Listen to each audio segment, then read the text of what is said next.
Olá, muito boa noite. Nós estamos iniciando ao vivo mais uma edição do Contraponto nesta segunda-feira, dia 2 de outubro, início de um novo mês. Nós seguimos por aqui pela NGTV. Boa noite, Janice Santos. Boa noite, Álvaro Damini. Boa noite a todos. O pessoal soubesse que a gente passa aqui antes de começar o programa, hein, Janice? É muito Não é fácil bom. às vezes, né? Porque a gente tem crises de riso, né? Porque tem assuntos engraçados com a equipe que fica nos bastidores e hoje foi um desses dias. Na Feitec o pessoal dançava lá para nos divertir, né? Aqui às vezes tem algumas situações que acontecem também. É umas pérolas que o Jackson traz. Uma hora dessa nós vamos revelar Sim. algumas coisas por aí, né? Pro pessoal, para compartilhar com o pessoal de Vamos casa. adorar, tenho certeza. É muito bom. Pessoal, boa noite a todos mais uma vez. Saudar a todos vocês que nos acompanham nas diferentes plataformas onde nós chegamos nesse momento, pelo nosso site, pelo aplicativo, pela Coprel Telecom TV em mais de 40 municípios das regiões norte e noroeste do estado e nesse momento também pelo Facebook e pelo YouTube. Mês de outubro, Janice, que traz uma campanha muito importante, né? Nos últimos anos ela vem sendo bastante difundida, as pessoas elas vão se identificar quando nós falarmos o nome dessa campanha, e especialmente linkada com as mulheres, prevenção, enfim. Exatamente, Álvaro Damini. O corpo humano ele é tão perfeito e tem uma engrenagem tão linda que é preciso ter esse olhar cada vez mais atento para ver como está tudo isso. E a mulher, por ser aquela que traz a vida, me dá a impressão que tem aí que ter um olhar ainda melhor, né, da parte das próprias mulheres. Né? Tem a questão da mama, a questão intrauterina. São temas delicados porque envolvem a saúde da mulher, que é a que gera. Verdade. Várias ações na cidade já começaram a ser desenvolvidas. Ao longo do mês nós teremos bastante atenção com relação a esse tema. Amanhã aqui no programa nós vamos voltar a falar sobre esse assunto, né, de uma ação que vai ter também no final de semana. Mas vamos abrir, de fato, o mês de outubro falando sobre Outubro Rosa, Janice. Que lindo, um assunto muito bonito. Quer que eu apresente ou você Por favor. Vamos lá. Hoje vamos falar sobre Outubro Rosa, esse que é o mês da conscientização, cuidados e prevenção do câncer de mama. Temos alguns dados aqui, Álvaro Damini, que me chamaram a atenção. 74 mil mulheres no Brasil diagnosticadas com câncer de mama por ano até 2025, ou seja, um universo de 74 mil mulheres até 2025. E aqui no nosso estado, no Rio Grande do Sul, a cada 100 mil mulheres, 62 terão a doença, infelizmente, este ano. Os dados são do Instituto Nacional do Câncer. E quem está conosco hoje para falar sobre Outubro Rosa, prevenção, também falar sobre a perspectiva de cura hoje do câncer de mama, em especial, é a doutora Patrícia Pacheco, ela que é oncologista do Hospital São Vicente de Paulo. Muito boa noite, doutora. Seja bem-vinda ao nosso Contraponto. Obrigada, boa noite. Obrigada pela oportunidade de estar aqui. É um grande prazer. Tudo bem. Doutor, esses dados eles são alarmantes. A Janice sinalizava esse número de 75 mil mulheres a cada ano até 2025. E a tendência depois disso é que os números eles estejam mais ou menos nesses patamares ou há a possibilidade, inclusive, de avançar esse número? O câncer de mama, ele vem, né, aumentando os números. A gente tem dados, né, brasileiros de estudos recentes mostrando, inclusive, que para a mulher brasileira o câncer tem se desenvolvido de mama em faixas etárias até antes mais precoces, né? Antes, quando se falava em câncer de mama, se pensava em 40, 50 anos para cima. Hoje a gente, né, vê, às vezes, pacientes com menos de 40 anos, com 30, 32 anos, né, sendo diagnosticados com essa doença. Esse é um assunto tão importante dentro do cenário saúde que o governo tem algumas regras com relação ao exame para a questão da mama. Hoje, doutora, são ainda os 40 anos que prevalece para ter o exame? Pelas recomendações, né, atuais, sim, 40 anos. 40 anos. E esse serviço deve ser obrigatoriamente prestado pelo Sistema Único de Saúde, seria isso? Sim. Né, oferecido mamografia e ultrassom de mama. Doutora, diante dessa realidade que você coloca, de às vezes ter pacientes até com idade inferior, a recomendação, justamente, existe uma idade onde se estabelece, olha, a partir desse momento é importante fazer exame de forma anual. Há uma orientação para as mulheres especificamente, assim, a partir de uma idade, para fazer regularmente, ou é importante que comece a se preocupar um pouquinho mais cedo com relação a isso? Perfeito. Os 40 anos sempre foi bem estabelecido, né? Mas esses estudos que eu comentei, que foi mais focado nas pacientes, né, do Brasil, chamou atenção para essa idade. Então há uma pressão, há uma recomendação, uma tendência a talvez ir para idades mais jovens em começar esse rastreamento, né, com exames. Hoje, pacientes mais jovens, se têm história familiar, né, ou alguma mutação, que não é a maioria das pacientes, uma mutação genética em que tem uma predisposição mais alta do que a população no geral em fazer, então, mais jovens esses exames. A senhora convive diariamente com casos de câncer no Hospital São Vicente de Paulo. Eu acho sempre importante essa questão de falarmos da perspectiva de cura. Como é que a senhora tem assistido, a senhora também, a mulher, vive essa realidade do cuidado, do autocuidado, que a mulher também tem essa possibilidade de estar tomando banho, fazer o exame, o autoexame, ter esse cuidado. A incidência de câncer e a prevalência da cura é cada vez mais próxima essa realidade? Sim, a gente sabe, né? A cura do câncer está estreitamente relacionado a quanto mais precoce a gente tem esse diagnóstico, né? Então, a gente sabe que em estágios iniciais, né, em que o tumor está pequeno, o tumor da mama está localizado somente na mama, as chances de cura, elas são bem altas, né? E isso, conforme esse tumor vai avançando, né, vai infelizmente diminuindo. Então, a importância, né, de campanhas como Outubro Rosa, que vem conscientizando, né, as mulheres no autoexame e não deixar de fazer os exames, né, de rastreamento, né, é fundamental. A gente teve, né, anos em que a gente passou agora o Covid e viu, né, esses exames serem atrasados, passado anos, né, sem serem feitos, e a gente viu uma incidência de diagnósticos em estágios mais avançados, né, por conta disso. Então, a importância do exame é fundamental. Aconteceu isso, então, de ter mais casos depois do Covid? Sim, por terem falhado exames, às vezes consultas, por ter toda essa mudança da rotina, né? Álvaro, olha que importante isso que a doutora falou das campanhas e desse papel que a gente faz como comunicação, como comunicadores e como empresa de comunicação. A cor, ela veio com rosa. Isso chama atenção porque existe essa mobilização a cada ano para as mulheres lembrarem, né? A mesma coisa acontece em outras campanhas que são cada vez mais efetivas. Essa campanha deste ano, ela tem um enfoque especial, doutora? O enfoque sempre é da mulher, né? Dar essa prioridade para ela, saber que isso acontece. A gente tem que, né, entender que essa doença existe, que pode acontecer, né, com qualquer um. A importância também de conversar, de ter contato com outras pacientes, com outras mulheres que passaram por isso, né? Então, isso é muito importante para quem está passando por esse momento, criar, né, ter forças, né, ver que uma hora isso passa e que vai, né, ter a cura, passar pelo tratamento que tiver que passar. Doutora, quando a gente fala em alguns tipos de câncer, por exemplo, nós comentávamos antes de nós iniciarmos o programa sobre o câncer de pulmão. A gente sabe que tem algumas questões, por exemplo, como o tabagismo, enfim, que aceleram o processo e são os causadores. No caso do câncer de mama, quais seriam as causas que são identificadas para que surja o câncer de mama? Então, assim, tem esses fatores genéticos que eu comentei, que não é a maioria. A maioria, né, dos fatores identificados tem a ver com, podem ser modificados. Então, o tabagismo, ele entra, né, a gente sempre lembra em câncer de pulmão, mas em todos, né, vários tipos de câncer, ele tem essa associação muito importante. A alimentação, né, é uma pergunta que eu ouço todo dia, né, o que eu posso, o que eu devo, o que não pode comer. Não existe um alimento único e não existe um dia, é uma associação, né, e algo contínuo de a gente, né, se alimentar, né, saudável, controle de peso, exercício físico, em se cuidar. Isso vale, né, para o câncer de mama e para vários outros tumores. E especificamente da mama, tem o fator hormonal, né, que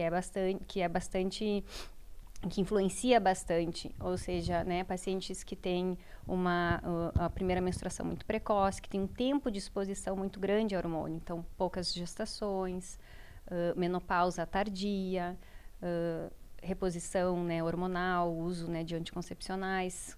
E isso tem a parte preventiva como a amamentação, né? A amamentação entra como um fator de proteção. Então, tem vários fatores que são gerais, né? De uma vida saudável, hábitos saudáveis e essa parte hormonal. Se nós observarmos, Janice, dentro dessas questões que a doutora coloca, a gente observa que parte desses casos, talvez até a influência dessa vida moderna de hoje, né, a diminuição do número de filhos, né, essa questão, às vezes, do uso de anticoncepcional, né, muitas vezes a questão de não amamentar, todo esse processo, né, doutor? E o estilo de vida, né? Então, por isso que todo mundo comenta, o câncer está aumentando, a gente está ouvindo, né, que cada vez, claro que os métodos diagnósticos, a gente faz mais diagnóstico, as pessoas procuram mais o médico, mas tem a ver com o tipo de vida, de hábitos de vida que a gente, né, vem levando. Eu escutava o Álvaro falar e fiquei aqui pensando, além de tudo isso que o Álvaro tão bem coloca, dessa mudança toda, tem o fator estético que a mulher de hoje se cobra, e se cobra, e se cobra. É uma cobrança, na minha humilde opinião, sem medidas. Botox, enfim, é muita coisa. Nós vivemos uma era de 2 décadas para trás com muita ênfase para prótese de mama, né? Coloca uma, daqui a pouco coloca outra, ou tira. Esses movimentos todos num órgão tão delicado, né? Me parece, às vezes, que há tanta preocupação com o estético. Isso afeta de alguma forma, doutora? Se a paciente continua, né, tendo a sua consulta com o ginecologista, os exames, às vezes, para fazer essas cirurgias, alguns cirurgiões pedem o exame ultrassom, mamografia prévia, então pode até ajudar em diagnosticar, porque, né, dependendo da idade da paciente. Então, o importante é fazer os exames de rastreamento e ter as consultas médicas em dia. A colocação da prótese em cima do músculo, debaixo do músculo, isso não interfere em nada? Não interfere. Agora, uma outra questão que a incidência, obviamente, é bem menor, mas eu me recordo, Janice, que logo que eu entrei no jornalismo, enquanto repórter lá da TV Pampa, há quase 2 décadas atrás, eu fui produzir um conteúdo sobre câncer de mama, e na ocasião nós pegamos o exemplo de um homem que ele tinha feito todo o procedimento, inclusive ele teve que retirar a mama porque era agressivo. Há uma incidência nos homens também, obviamente, com um percentual bem inferior, doutora. Isso, existe, né? Existe câncer de mama em homens, né? Obviamente é bem mais raro. O tratamento, né, a gente faz muito parecido, né, do que a gente faz nas mulheres. O câncer de mama em homens, ele tem a ver daí com mutação genética mesmo, né? Tanto que quando a gente tem uma paciente com diagnóstico de câncer de mama, a gente vai investigar a família, né? Ver se tem histórico, né, familiar. E se ela tiver um homem na família, já é indicação de exames genéticos, porque a chance de ter alguma mutação é muito grande. Dentro dessa probabilidade, quantos por cento se refere à questão genética, doutora? 10%. 10%. Estima-se que 10%. O resto é nossos hábitos. São os nossos hábitos. Ou seja, não dá para também ficar só nisso. Não. A mulher precisa estar atenta que são só 10%, não Sim. é? Sim. Existe, mas não vai ser a maioria. Uhum. Doutora, e aí a gente vai falar na questão de prevenção e, obviamente, tratamento, né? A forma de prevenção seria, de alguma maneira, reduzir essa questão até do consumo de alimentação, os hábitos que você citava anteriormente, né? E o tratamento, se descobre cedo, ele é aquele tratamento menos agressivo, se consegue um resultado melhor? Sim, com certeza, né? Então, a cirurgia, às vezes a extensão da cirurgia é menor, dependendo do subtipo, vai ter outros fatores, mas quanto mais inicial pode acontecer da paciente não precisar, por exemplo, de quimioterapia, né? Então, muitas não precisam fazer, dependendo, né, do tamanho. Quanto mais precoce essa chance é maior, né? Temos radioterapia, hormonioterapia, em alguns casos a própria imunoterapia. Então, teve grandes avanços, né? O câncer de mama é um dos cânceres mais estudados, com mais pesquisa no mundo, pela sua própria, né, pela incidência.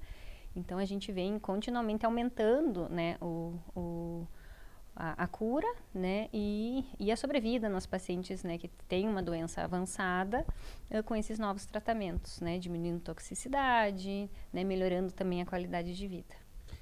Como é que uma mulher faz quando se programa com essa questão hormonal?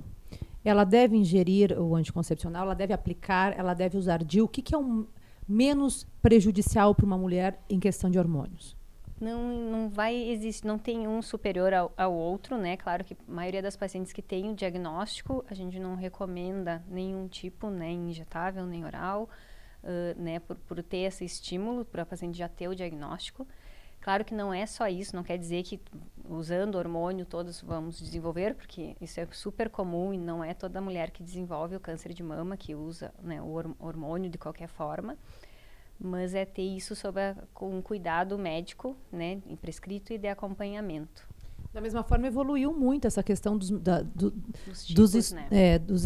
estudos sobre os anticoncepcionais. O DIU, agora tem aí o Mirena, por exemplo, que vai liberando as doses por 5 anos. O que a senhora acha do Mirena, por exemplo? Sim, a dose, né, um método anticoncepcional super, né, seguro, né, que tem o objetivo, né, do que se a gente comparar com o oral, a eficácia dele, né, como método anticoncepcional, ele é superior.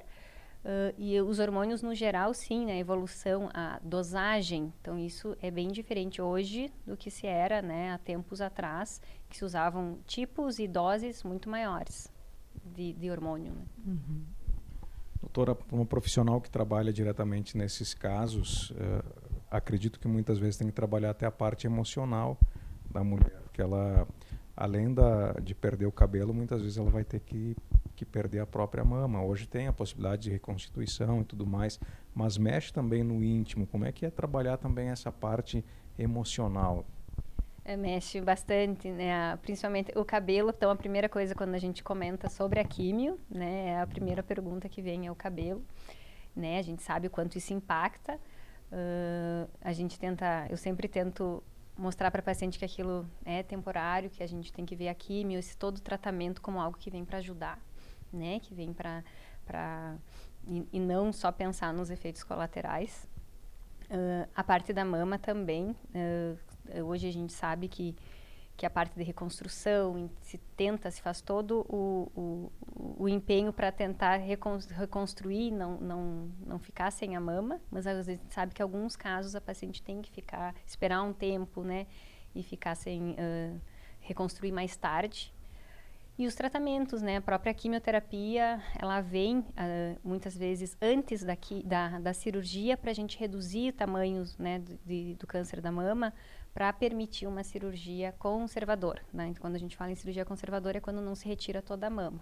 Então, quanto maior o tumor, mais uma margem a gente tem que tirar e muitas vezes a gente tem que fazer mastectomia.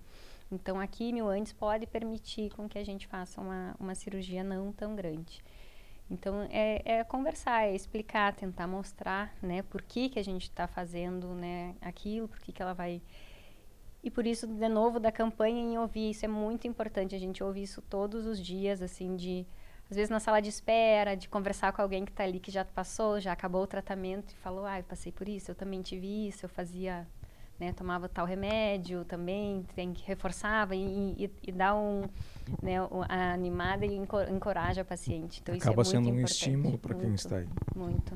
Essa semana temos, então, atividades. A senhora estava conversando aqui antes, explicando que vão ser pontos específicos dessa semana. Como é que vai ser o Outubro Rosa? Essa semana, para começar o Outubro Rosa, no sábado à tarde, a gente vai promover o primeiro Encontro Rosa, né, que vai unir e a gente vai celebrar pacientes, né, que já passaram por isso. Vai ser campanhas de conscientização em que a gente vai estar conscientizando, né, então, da importância disso. Vão ter atividades em que vamos medir a pressão, vamos medir glicemia, vai ter atividades educativas. Vai ser promovida uma caminhada de 3 quilômetros, né, uma caminhada também de comemoração, que vai participar pacientes, né, funcionários do hospital, pessoas que trabalham todos os dias aí dando força e apoiando essas pacientes. A doutora comentava conosco também, antes de nós iniciarmos o programa, como é importante, Janice, a realização de campanhas nessa formatação, campanhas de conscientização. A gente fala muito em prevenção, enfim, mas tem que conscientizar as pessoas. E ela nos relatava, por exemplo, a realidade de Passo Fundo, diferente de outros locais que ela atende, com uma incidência um pouco maior.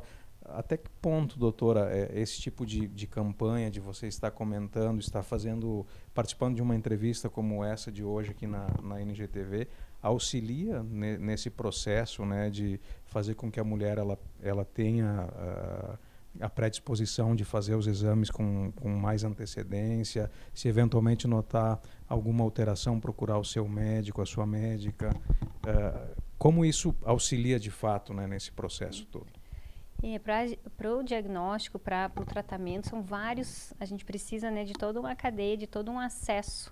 Então, essa paciente ela tem que ter acesso aos exames, ela tem que ter um posto de saúde, uma rede básica, né, que permita ela buscar essa ajuda, ter essa consulta, ter esses exames e aí ser encaminhada para um serviço especializado, né? Então, o nosso serviço ele depende desse atendimento, desse trabalho na rede básica, né? E ao mesmo tempo a paciente também tem que ir buscar esse atendimento, essa busca às vezes ativa, e isso é super importante, essa rede básica de apoio. Na sua avaliação, nós estamos bem servidos? Estamos bem servidos. Que bom, que boa notícia. Então foi essa colocação que eu comentei antes, que às vezes a gente vê realidades em outros locais, né, não tão distantes, mas que falta esse apoio prévio, né, em que a gente já acaba chegando muito mais paciente com doença mais avançada do que precoce, e que a gente não gostaria, né.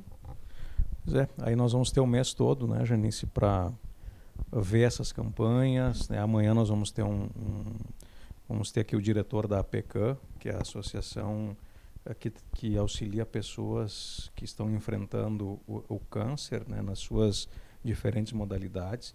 Eles vão ter uma atividade também no final de semana que não vem para competir com a atividade que é realizada pelo Hospital São Vicente, mas que é para também colaborar nesse intuito de fazer com que as pessoas tenham mais noção sobre isso. Muito bem. Se eu tiver tempo para uma última pergunta... Temos 2 minutos ainda, gente. Obrigada, Álvaro. Doutora Patrícia, existem exames hoje que fazem uma espécie de diagnóstico preventivo para saberem quais áreas as pessoas têm mais probabilidade para o câncer. Esse exame, na sua opinião, ele é indicado? Vale a pena?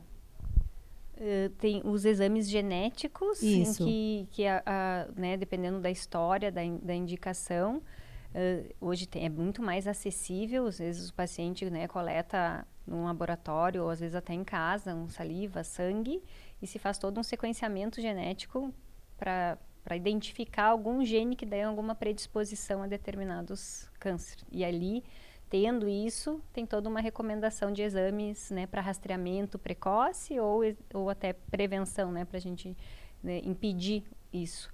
De rotina, né, a gente recomenda se tiver a história familiar, né, ou o paciente já teve algum diagnóstico de câncer. E tem muitas pessoas também que querem fazer muitos exames para justamente evitar passar por uma situação dessas. Então, nem sempre vale a pena ser feito. Nem sempre ele vai sempre. Agora, a atividade física, né, não adianta fazer os exames, ter esses exames e der tudo negativo e não o fazer resto a sua parte. Quem ainda não iniciou, sempre é tempo, né, doutora? Nunca é tarde. Exato. Maravilha, doutora. Eu também vi meu sapato rosa, ó, para a gente fazer aí alusão à campanha. Doutora Patrícia Pacheco, médica oncologista do Hospital São Vicente de Paulo, participou do nosso programa hoje falando sobre essa campanha do Outubro Rosa. Doutora, obrigado pelos esclarecimentos, parabéns pelo trabalho, né, e sucesso nesse trabalho honroso que vocês têm para salvar vidas. Obrigada. Doutora Patrícia Pacheco é natural de Carazinho, Álvaro da Mini, essa cidade que nós queremos tanto bem. Verdade. Certinho. Doutora Patrícia, muito obrigada, sucesso. Continue com essa leveza para tratar de assuntos tão sérios. Cumprimentos. Assim nós encerramos o programa de hoje, agradecemos a audiência de todos vocês. Retornamos amanhã ao vivo, 19h30 da noite. Até lá. Boa noite.